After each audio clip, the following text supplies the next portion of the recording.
What's up, everybody? It's your boy Alexis Maurice, and it's time for another episode of Hollywood Happenings. So go ahead and pour yourself a glass of wine. Tonight I'm drinking on Mixed Up. It's a red wine because shit's all mixed up, all fucked up all over the entertainment industry. Go ahead and pour yourself a glass of wine, put on some lipstick, honey, and pull up a chair because it's time to discuss the latest happenings in Hollywood, okay? I miss Trei. Trei, I miss you.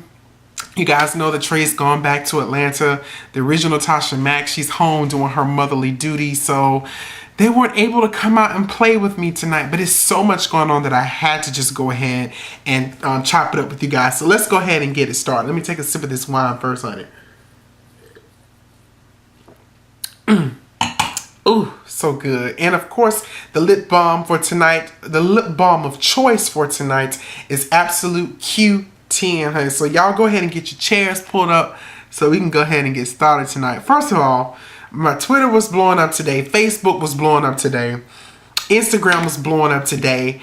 What the hell is up with all these celebrity beefs that's got going on? Everybody's bitches don't communicate no more. Nobody can just walk up and just slap the shit out of you, say, bitch, I don't like you, nigga, I don't like you, nothing like that. Everybody just got to go to social network when they got a problem with somebody.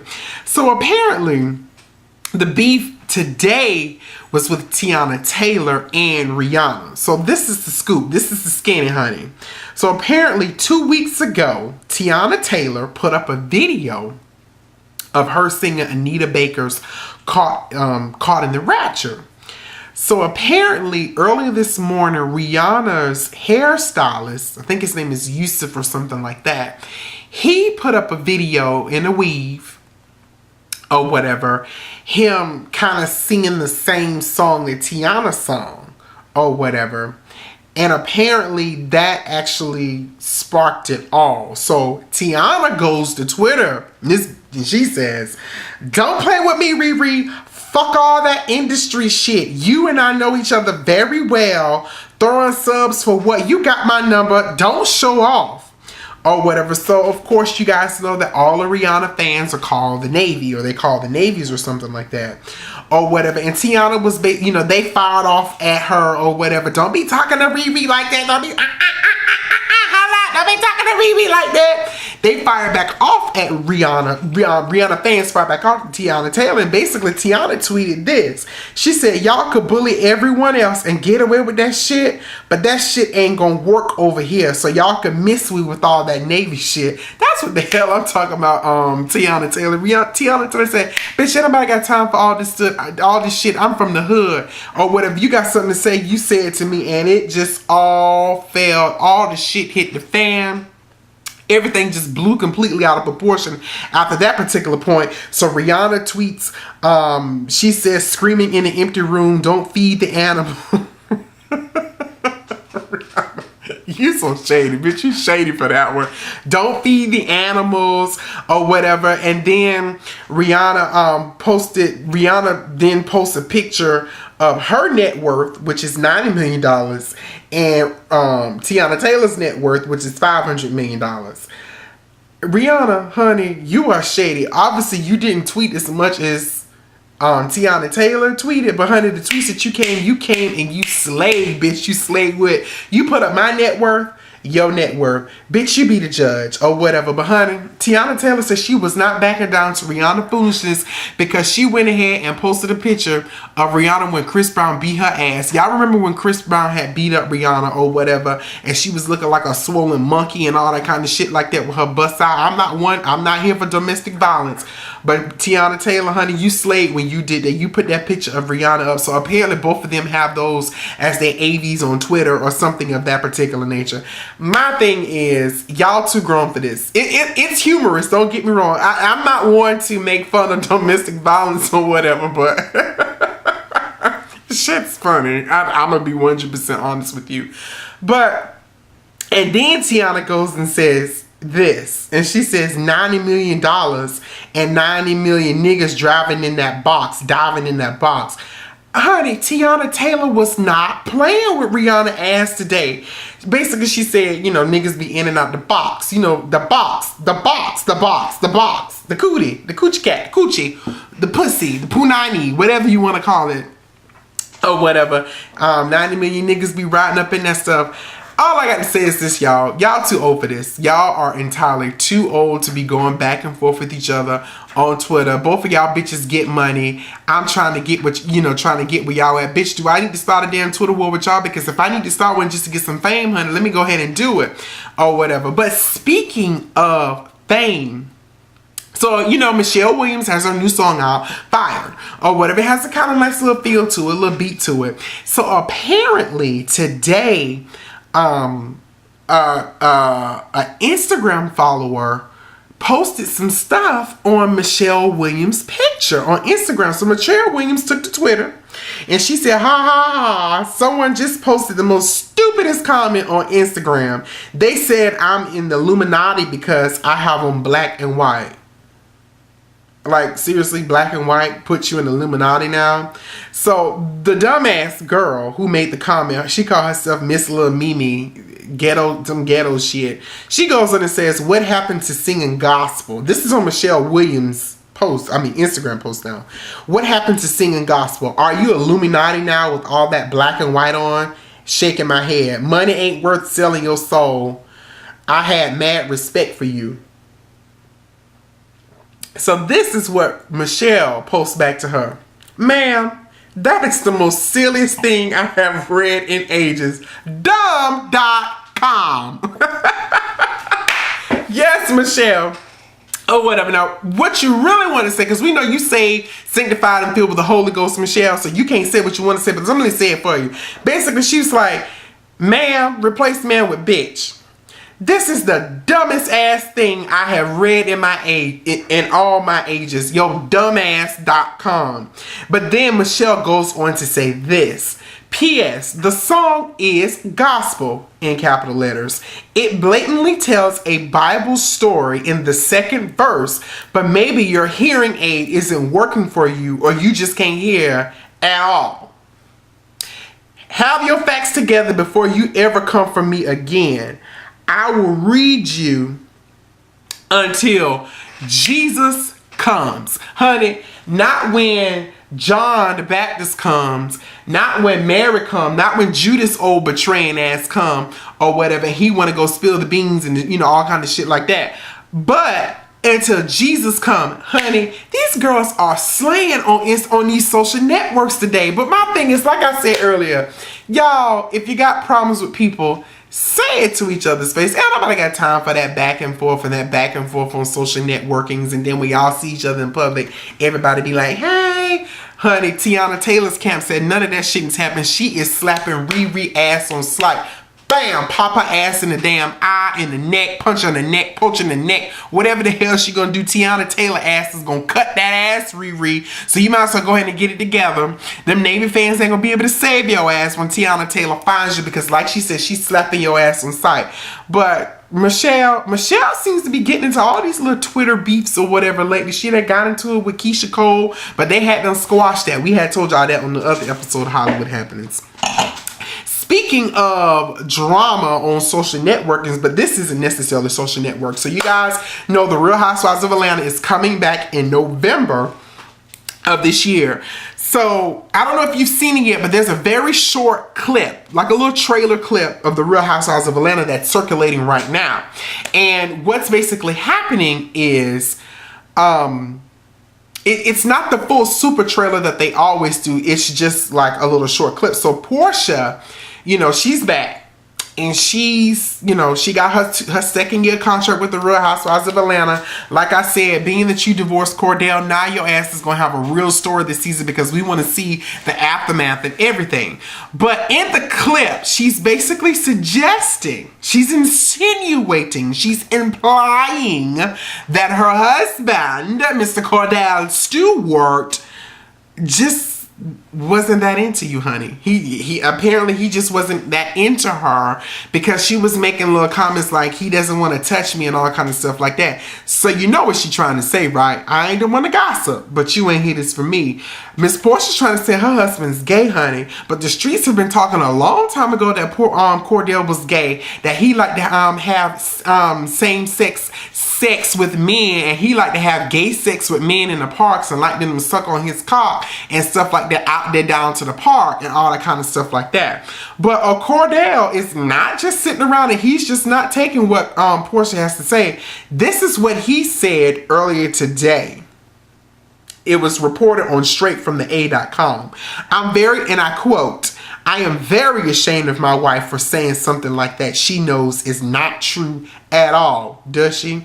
The rumors have never been true. Girl, please. I'm not gay. Chabu. It is sad that she would target the homosexual community." Bitch, you tried it with this one. "It is sad that she would target the homosexual community which oftentimes lacks support to begin with. It lacks support because people like you who in the closet don't want to come the fuck out. It is very disappointing that she would do anything and say anything for a minute of so-called fame." Honey, she got to do whatever she got to do because your ass ain't paying her no damn alimony, so she got to do what got to be done to make herself relevant on the new season of Housewives. And then he says, "She can have that life. I just want to continue to be the best single dad." Catch them T's. He said single, so which means the divorce is final? I don't know. Somebody tell me something. Have y'all heard the divorce is final? Is it time for her to start collecting them alimony checks from him or whatever? But he says, "I want to continue to be the best single dad and father that I can for my son." So this is how I feel about this. I mean, at the end of the day, Kordell, people been saying for years that you gay. People ain't gonna stop saying that you gay. Bitch, you got married. It didn't work.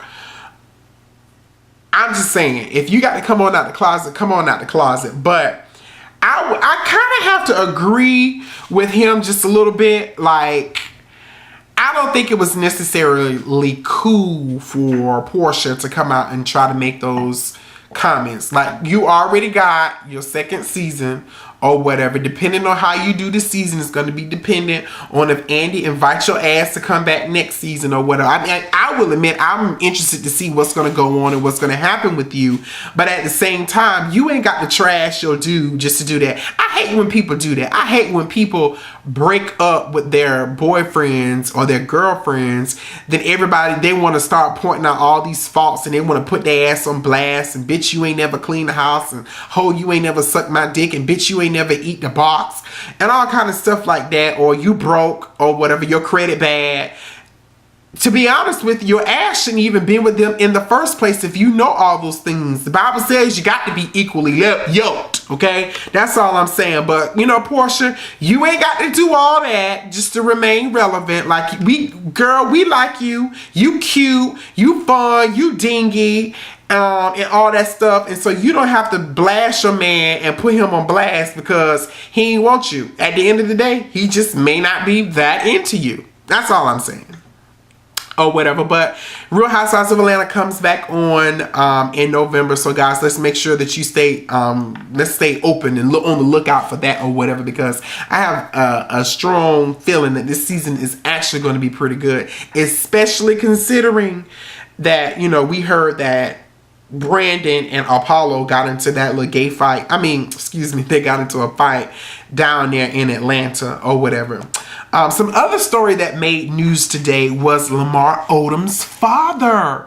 Now catch these teas. This is the skinny with this. Apparently, Lamar's father gave an interview to RadarOnline.com making all of these accusations that the reason Lamar ass is strung out on crack is because of the Kardashians, saying that his son life fell apart or whatever, and that they, and I quote, cursed him, says, this is what he says.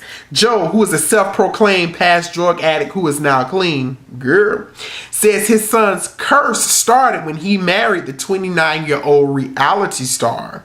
The reality star was a curse because it put too much of his business in the limelight.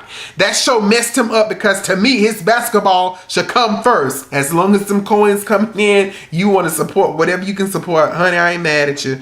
Actually, I am, because that's real late of you. That you tried it, bitch. Anyway, I can't even believe I even said that. It took a lot out of him to perform for his job and in that show. Lamar didn't have to do it. At the end of the day, if he didn't want to be on Keeping Up with the Kardashians and all that drama, he didn't have to do it. He could have just stayed away. Because Kanye ass ain't all the way up in there or whatever. But this is what Lamar's father goes on to say, child. Guess she sees. They brought him down, pointing the finger at the entire Kardashian Jenner clan. He would be better off without them. Let him go and get his life together. I think the best thing for him would be to have a clean break, divorce Khloe, and as a single man try and get his life back together again. But y'all, I ain't finished.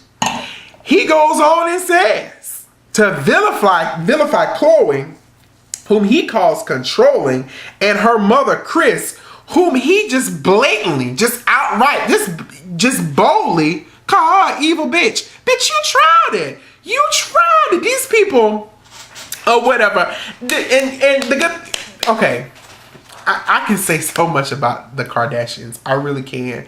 But you know what? I ain't mad at them about they come up and how they come up. I ain't mad. I ain't here to hate. I ain't here for none of that stuff. Lamar did what he had to do to continue to remain relevant because his basketball career wasn't going the way that he wanted it to go. Quiet as it's kept. A lot of people say that's why he got cut from the Lakers or he got traded because his ass was on that shit. And Lamar, if you watching, dude, you still haven't come out and said if you really are, on crack. I would hope that you're doing coke and not crack, like all jokes aside, seriously. But if you're on coke, crack, because crack is whack. Whitney told us that several years. Speaking of Whitney, I got some juice to talk about Whitney. But anywho, if you on that shit, go ahead and get it together, get your life back on track, because the last thing we want to see is you to just spiral completely out of control. In all honesty, I'm not really here for sports like that. I played when I was young, when I was skinnier, or what. Even when I was fat, I played sports too. I played baseball. I can hit a ball real good. But I really didn't know who you were until, Keeping Up with the Kardashians. And I don't even watch Keeping Up with the Kardashians, but, I know what be going on with the Kardashians or whatever, so I didn't know who you was till then. But I don't want to see you spiral out of control and have these $500,000 a day, drug habits, and you spend all your little money, not little money, because he's actually kind of loaded, but I don't want to see that happen to you. And I want to go ahead and give kudos, shout out to Khloe Kardashian for standing by your man. Now, I like the fact that you made a declaration that I'm not giving up on my marriage. I'm going to remain married, but I want him to go get help. And you cannot come back home until you go get help. And I think that's really, really big of her, because I think a lot of people could take, notes from what Khloe is doing, because she's standing by her man. She's taking those vows very seriously. I will say this to you. If you do decide to divorce him, next time, bitch, date people for about a good 2 or 3 years before you decide to marry them, because you probably would have found out, if it's true, that his ass was a crackhead. Coke is the new drug of choice, honey. That little white girl, honey, everybody loves her. Everybody is doing her, okay? But to me, I think you could have, if your ass was paying attention, if you would have, really focusing on getting to know him, you would have found out a long time ago that he on that shit. Or whatever. But again, he's still yet to come out and say anything. But I like the fact that he did, he did defend them and kind of put his daddy in check. Like, whoa, dude. You wasn't around. You ain't raised me. But now all of a sudden you got an opinion about what I'm doing, who I'm with, and what my family is. Lamar basically said these people have been more of a family to me than what you have, or whatever. I mean, Kris Jenner, bitch is bad. That's all I can say. She's bad. So I'm pretty sure we're going to hear more about this, as the story continues to develop, because, every week there's something new with this development.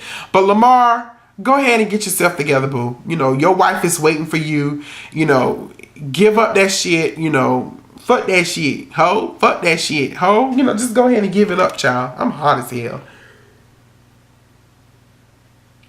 Speaking of drugs, Lamar needs to take note of what ZachEfron did.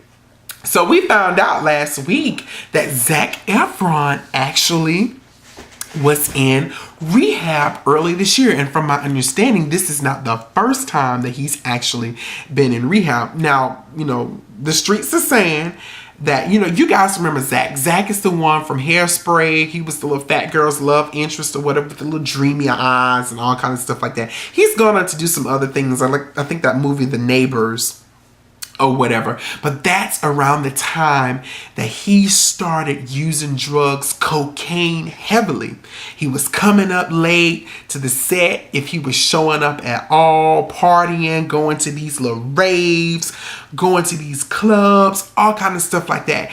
And he was strung out on that shit. I tell y'all, drugs are dangerous. Drugs are real. I told y'all that before, and I say it again. Drugs are really, really weird. Are really, really real. But it just kind of spiraled out of control, and he decided to admit himself into rehab. So shout out to you. I'm glad that you decided to do that, ZachEfron. Lord have mercy, not LeBron James. What's that boy name who I was just talking about? LamarOdom. Take note. People are giving that boy ZachEfron kudos for going ahead and getting into rehab to get himself together, and apparently he's doing pretty good as of right now. They said that he also had do mollies too, child, or whatever. ZachEfron, he be doing mollies and all kind of stuff like that. But get it together, boo, because we don't want to see you spiral out of control too. And speaking of drugs, but this is in a past tense. Now, this actually really kind of pissed me off just a little bit, just a little tad bit.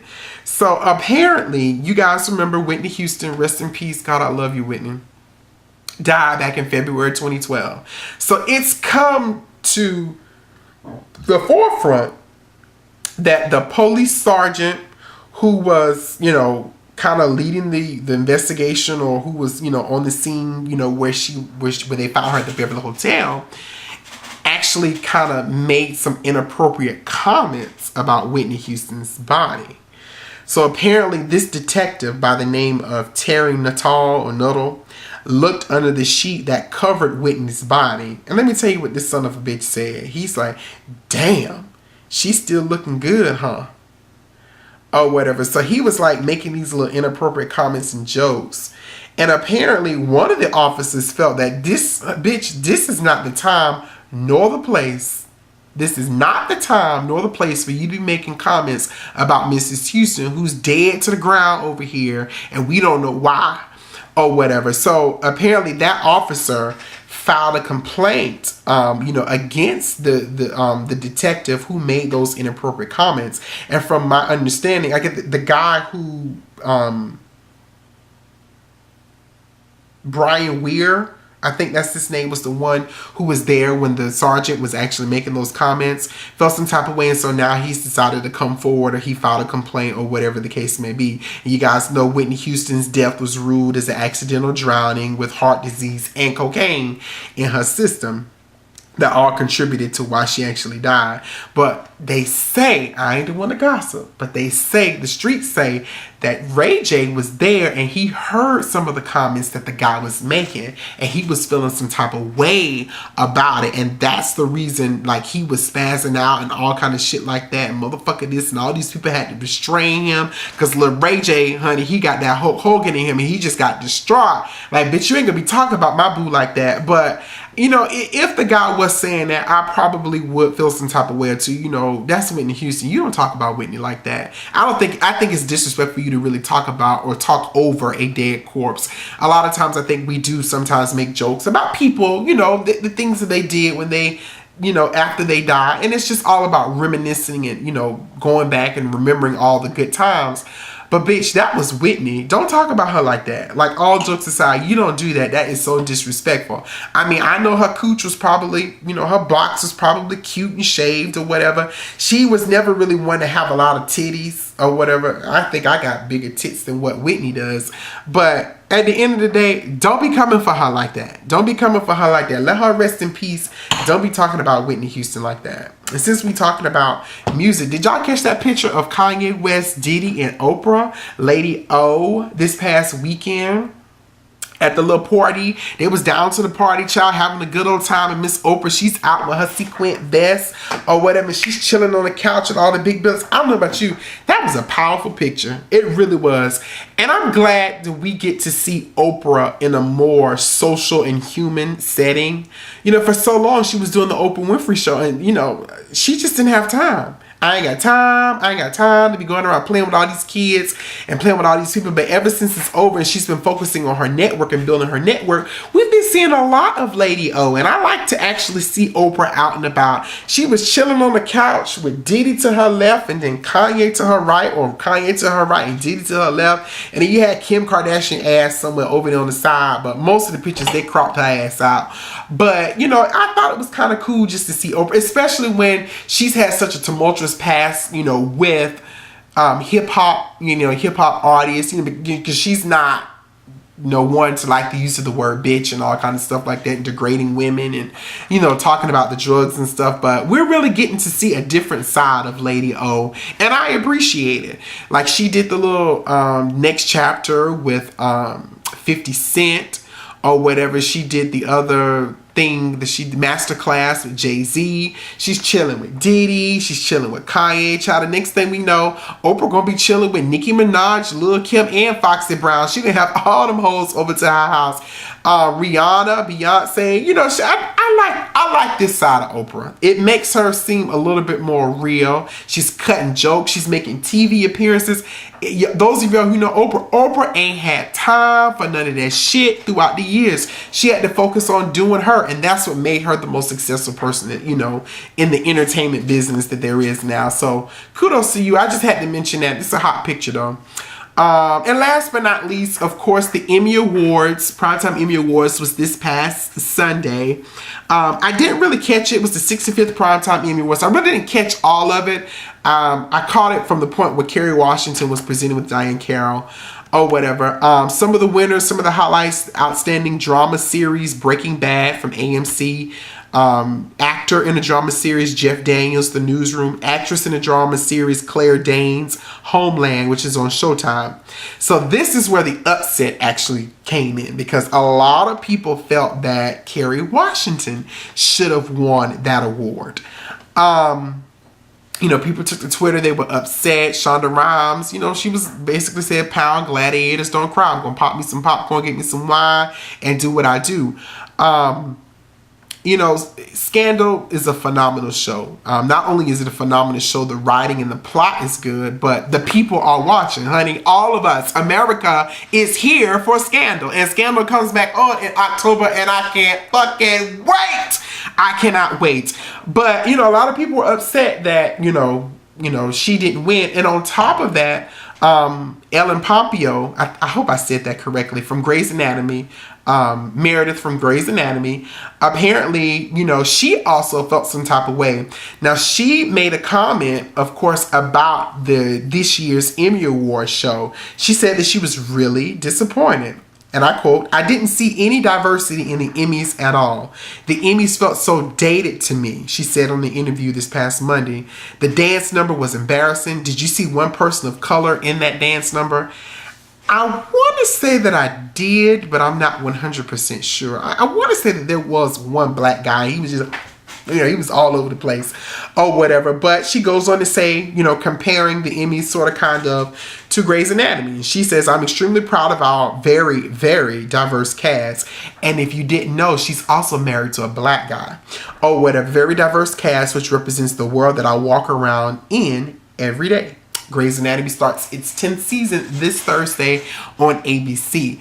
But, you know, the Emmy Awards, I really do feel, you know, for people of color, it's really, really hard for us to get the respects. And that's one of the things that I want to go on to do, you know, in the entertainment industry. I want to produce quality television and movies that create more opportunities for black actors and actresses to win these types of awards, for our shows, our work, our art to really be respected the way it should be across the world. Not just the United States, but across the world too. And that's one of the things that I want to do, you know, as I get into this entertainment industry. A lot of the shows that won, I actually didn't watch. You know, I don't watch them. I need to get into them though, or whatever. Supporting actor in the drama series Barbie, Canavale, Boardwalk Empire. Supporting actress in the drama series Anna Gunn, Breaking Bad.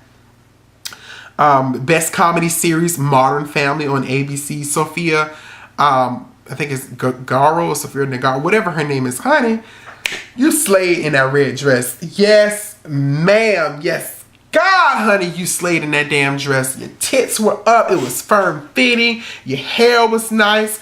Beautiful skin. And then the dress just opened up at the bottom. Beautiful. Beautiful. Stunning. 2 snaps and a twist, honey. Yes. Or whatever. Let's see. Lead actor in the comedy series Jim Parsons, The Big Bang Theory. Funny show. Very, very funny show. Let's see. Some other things. Lead actor in the miniseries of movie Michael Douglas.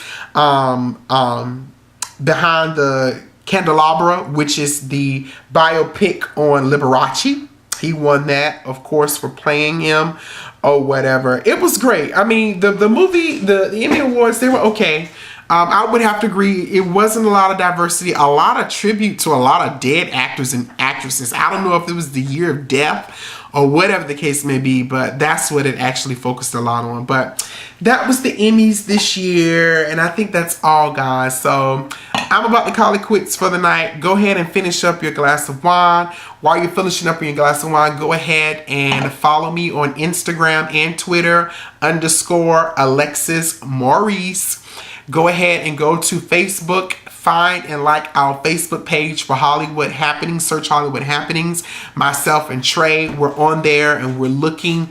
We're trying to build our fan base. So we appreciate you guys. We appreciate all the love and support. Continue to watch us and all that good stuff like that. Bye, y'all. I'm just about to go home now.